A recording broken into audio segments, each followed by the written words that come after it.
विलियन complete chapter अपन पढ़ने वाले हैं, ठीक है।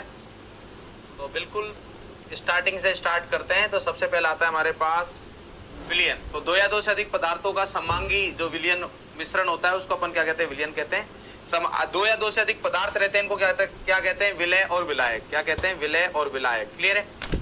और समांगी का मतलब रहता है एक समान, मतलब पूरा का पूरा मिश्रण एक समान है, जहां पर विलय और विलायक या जिन पदार्थों से मिलकर वो बनाए उनका अनुपात सभी जगह क्या है, एक जैसा है।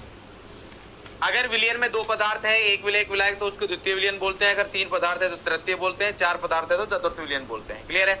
जितने भी होंगे विलायक एक ही होगा और उसके अलावा जो बाकी घटक है हमारे पास वो क्या रहेंगे, विलय रहेंगे। ठीक है। अब पॉइंट आता है कि सर हमारे पास विलय कौन सा है, विलायक कौन सा है। तो उसके बारे में अगर बात करें तो ध्यान से देखना है। विलियन तथा विलायक की अगर मैं बात करूं कि भौतिक अवस्था क्या रहती है, समान रहती है। ध्यान रखना है। विलियन जो है, विलियन टोटल विलियन मतलब विलय प्लस विलायक मिलकर जो उसकी भौतिक अवस्था बन रही है, और विलायक की भौतिक अवस्था है वो हमेशा क्या रहेगी, एक जैसी रहेगी। तो अगर हमारे पास मान लीजिए यदि ए और बी से कोई विलियन बन रहा है, द्वितीय विलियन की बात कर रहा हूं मैं, हमारे पास जिसमें दो ही घटक है, तो यदि ए तथा बी की भौतिक अवस्था क्या है, अलग अलग है, तो यहाँ पर विलायक पहचानना बहुत आसान है। कैसे? क्योंकि जो विलियन की भौतिक अवस्था होगी वही किसकी होगी, विलायक की। तो जैसे मान लो विलियन द्रव है तो विलायक हमारे पास वो रहेगा जो द्रव होगा। अगर विलियन ठोस है तो विलायक वो रहेगा हमारे पास जो ठोस है। अगर विलियन गैस है तो हमारे पास विलायक वो होगा जो हमारे पास क्या है, गैस है। परंतु अगर ए और बी की भौतिक अवस्था क्या है, समान है, मतलब विलय और विलायक दोनों की भौतिक अवस्था समान है। अब हमारे पास भौतिक अवस्था के आधार पर नहीं बता सकता, क्योंकि इस वाले केस में तो विलय विलायक और विलियन तीनों की भौतिक अवस्था एक जैसी होगी। तो इस वाले केस में क्या करेंगे, जो कम मात्रा में है उसको विलय बोलेंगे। अब मात्रा का कम का मतलब क्या है, कम मात्रा मतलब मोल के रूप में, मोल की संख्या देखेंगे। क्या देखते हैं अपन, मोल की संख्या देखते हैं। जिसमें मोल की संख्या कम है वो हमारे पास क्या हो जाएगा, विलय हो जाएगा, और जिसमें मोल की संख्या ज्यादा है वो क्या हो जाएगा, विलायक हो जाएगा। क्लियर। अब आता है हमारे पास नेक्स्ट भाई इनके प्रकार। तो इनके प्रकार हमारे पास टोटल तीन तरीके से विलियन बोल सकता हूं, गैसीय विलियन, द्रव विलियन, ठोस विलियन। अगर गैसीय विलियन है तो विलायक गैस होगा, द्रव विलियन है तो विलायक द्रव होगा, ठोस विलियन है तो विलायक ठोस होगा। विलय वही गैस द्रव ठोस, गैस द्रव ठोस, गैस द्रव ठोस। क्लियर है। तो यहाँ पर हमारे पास जो विलायक कौन सा है, गैस। तो विलायक मैंने हमेशा क्या लिया है, नाइट्रोजन नाइट्रोजन नाइट्रोजन। अगर हमारे पास विलय गैस है तो ऑक्सीजन हो गया,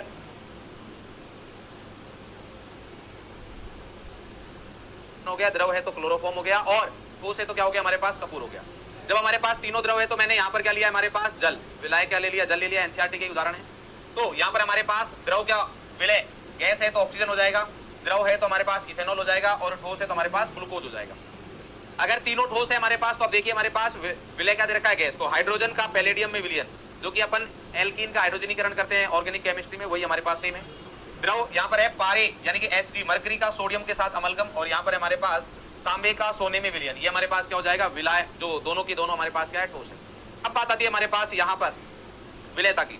सांद्रता की इकाई अपन यहाँ पर नहीं पढ़ने वाले, क्योंकि सांद्रता की जितनी भी इकाई है वो सारी की सारी मोल कंसेप्ट में पढ़ चुके हैं। क्लियर है। तो विलयता की अगर मैं बात करूं तो दो प्रकार की अपन बात करेंगे यहाँ पर, ठोसों की द्रव में विलयता और गैस की द्रव में विलयता।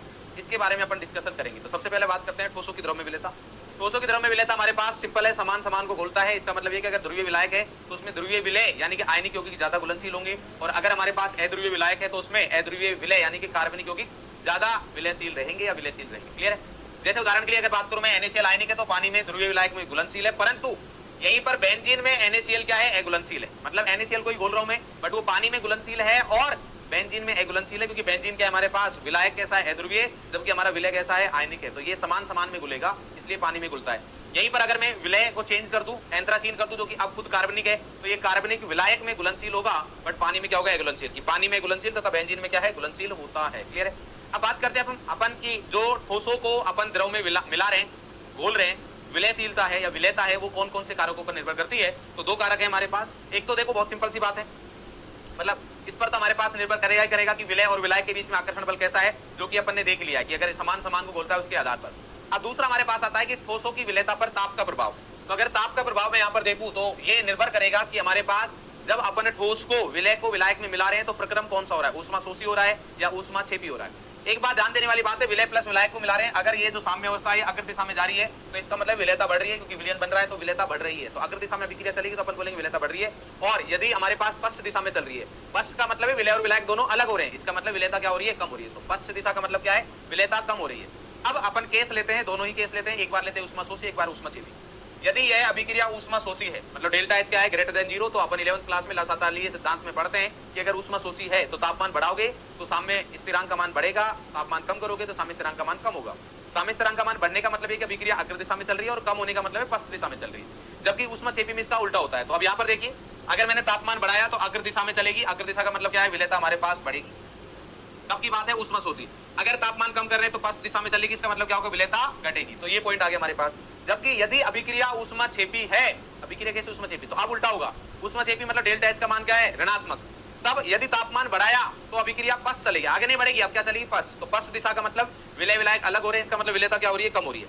और टी अगर कम करे तो अग्र दिशा में चलेगी, मतलब विलेयता बढ़ेगी। क्लियर है। ये तो आगे हमारे पास किसका प्रभाव, ताप का प्रभाव। दूसरा आता है हमारे पास किसका, ठोसों की विलेयता पर दाब का प्रभाव। तो ठोस है और दूसरा द्रव है जिसमें अपन मिला रहे हैं, दोनों ही क्या है हमारे पास, असंपीड़ित है, मतलब इनको कंप्रेस नहीं किया जा सकता, इसलिए दाब का कोई प्रभाव नहीं पड़ता है। तो ठोसों की विलेयता पर दाब का कोई प्रभाव नहीं पड़ता है। क्लियर है। अब बात आता है हमारे पास नेक्स्ट, गैसों की द्रव में विलेयता। तो गैसों की द्रव में विलेयता पर ताप का प्रभाव अपन देखते हैं सबसे पहले। तो अगर ताप के इसकी बात करूं मैं, तो जब गैसों की विलेयता की अपन बात करेंगे तो ये हमारे पास क्या रहता है, ऊष्माक्षेपी प्रक्रम रहता है। डेल्टा एच का मान क्या रहता है, ऋणात्मक, यानी कि ऊष्माक्षेपी। अगर ऊष्माक्षेपी है तो अब हमारे पास यहाँ सोचने की जरूरत नहीं, ऊष्माशोषी है ऊष्माक्षेपी, यहाँ पर क्या रहेगा, ऊष्माक्षेपी रहेगा। तो अगर ऊष्माक्षेपी है तो इसका मतलब है कि तापमान बढ़ाएंगे तो अभिक्रिया किधर जाएगी, अग्र दिशा में।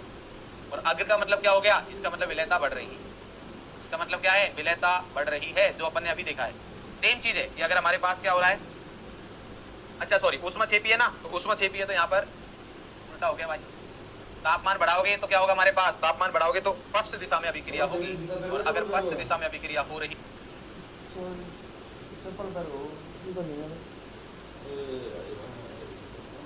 है, इसका मतलब विलेयता घट रही है। क्लियर है। जैसा कि अपन ने यहाँ पर देखा अभी कि ऊष्माक्षेपी है, तापमान बढ़ाया, पश्च दिशा, विलेयता कम होती है। तापमान कम करेंगे मतलब अगर मैंने क्या किया, दूसरा क्या पॉसिबिलिटी है, तापमान कम करना। तो अब उल्टा काम होगा, तापमान कम कर रहे हो तो अभिक्रिया जाएगी अग्र दिशा में, और अग्र दिशा का मतलब क्या है कि विलेयता क्या हो रही है हमारे पास, बढ़े।